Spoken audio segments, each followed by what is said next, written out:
Hello. I just wanted to welcome you back to Voices for Justice LTB and recap really quickly on the beginning of March. Yesterday was, or the first actually, was Zero Discrimination Day, which we're going to revisit later in the month, I think, on the International Day for the Elimination of Racial Discrimination on the 21st of March. But the first was also World Seagrass Day, and today or tomorrow, depending on where you are, is World Wildlife Day. And I'm just going to go ahead and cover the fifth, which is International Day for Disarmament and Non-Proliferation Awareness. So I welcome comments related to that. But I wanted to chime in because of the incredible support and sort of acknowledgement from my last post, which was basically just a recap of the sort of pinpoints of the calendar up until March, and then moving through March, trying to zip through those days of awareness, international awareness by the UN, and how many people have spoken out about the topic of happiness, which really, really, truly hits my heart. I just was so touched by the attention to that particular topic and sort of the heartfelt remarks.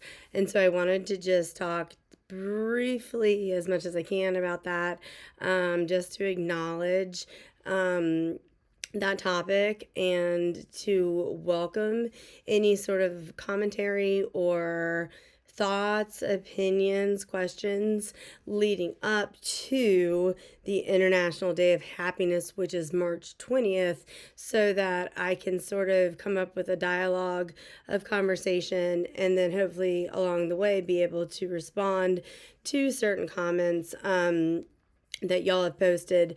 But I've sort of already put it in my calendar as like one of those days that you highlight and you block off, and you're like, this day I'm just going to be sitting here and trying to dedicate myself to my viewers and their commentary on happiness, because it really is like a huge topic, and it really is something that I think that we can all relate to at sort of like a very basic human level. And so let me just acknowledge that. Although, I was about to go to sleep, and then I was like, tomorrow is a new day and it's going to be the start of the week, and then I'm going to yada, yada, yada, yada. I just wanted to like put it out there. First of all, that I'm acknowledging these first few days of the month is super, super important, but also I was just so,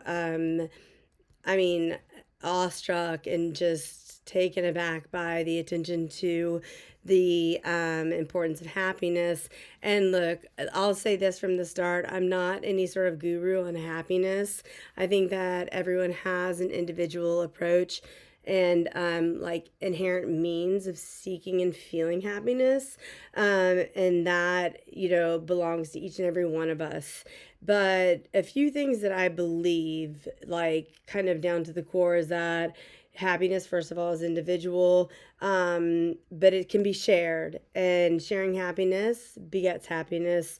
And I do think that that leads to like a positive environment as a whole.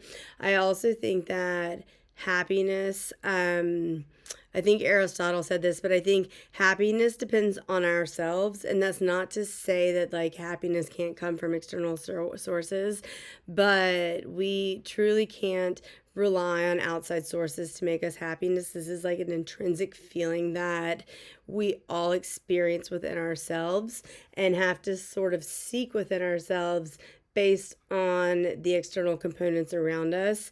I'd also like to point out that happiness is a mood.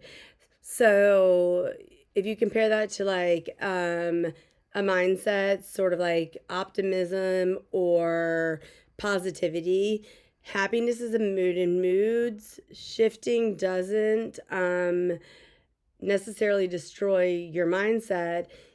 If your mood shifts, you can like regroup, you can learn, you can restart if necessary, but you definitely don't need to be overcome by like one individual mood in the grand scheme of a mindset. And that also brings me to the point of like, we can always start over.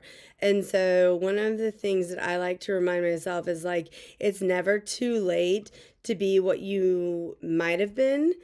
Like, start your day over right now. 1 minute from now, 1 hour from now, but your day can, I mean, it can start over whenever you decide for it to start over. You don't have to like live through the next however many hours and go to sleep and wake up tomorrow to wake up on the right side of the bed or the happiness side of the bed. It can literally be like right now. And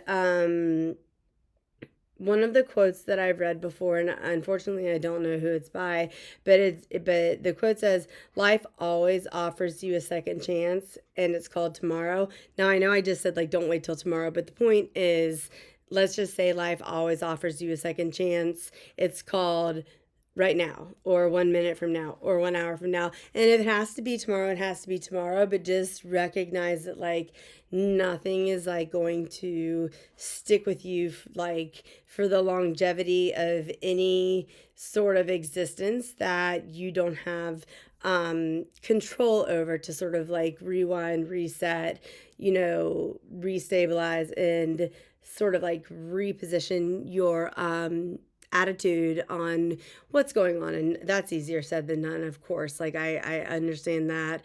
The other thing that's really important that I've learned over the, years, and I still have to remind myself this, is like, it's okay to not always feel okay. And sometimes life can be like really, really hard. And, that doesn't mean that you have to lose hope in like the grand scheme of things, because if you can just take a step back, there are like 1,000, a million, a trillion beautiful things waiting for you. But it's okay in that moment to just not be okay. And also, it's also really sort of helpful for me to think about, with the experiences of negativity and sadness or pain, you know, without those, happiness actually means nothing because you have no comparison. And so it sort of is along the lines of, cherish what happiness actually means through the experience of something that is the exact opposite. I mean, if we didn't know what it felt to feel, let's say, just bad, how would we appreciate what it feels to actually feel good? And I know that that's like so hard in a moment to think about, but it really, really is true. And again, like I said, it's okay to be happy. It's okay to hurt.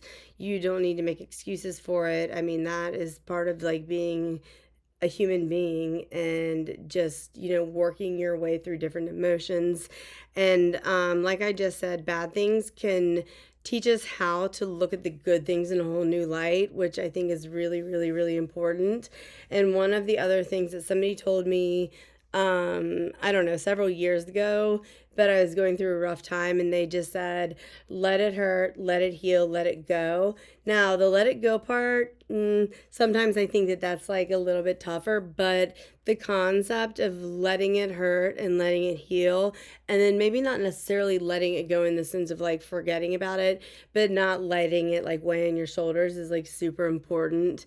The other thing that I think is like really important when you think about happiness, or you think about any emotions actually, is that it is realistic to think that you can have two emotions at one time. This is like normal. This is not something to apologize about. And I think that it's like really, really empowering to acknowledge and embrace a current situation, while also at the same time believing in the potential for positive change, for a better future. So it is perfectly normal to have an experience of sadness or negativity, and at the same time be able to acknowledge something that brings a smile to your face, or something that is contrary to the overarching environment that you're in, that leads towards what we would say is like a negative emotion.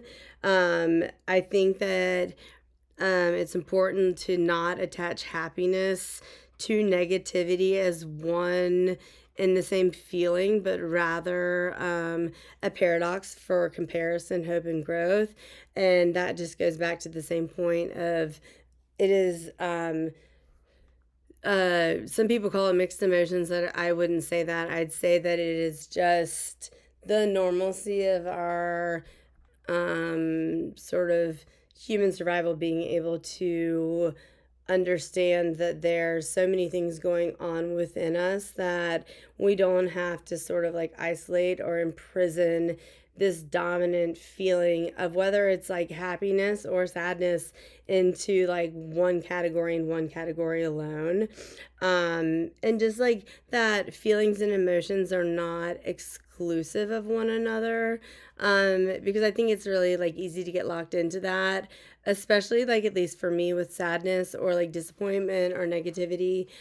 I feel like almost apologetic if there's something positive going on, and I've had to like really really work at recognizing that like I can still feel these sort of like wisps or moments or even like, whatever fireworks of positive, burst in the middle of like an overarchingly sort of sad or like not so thrilling situation or perspective or whatever's going on.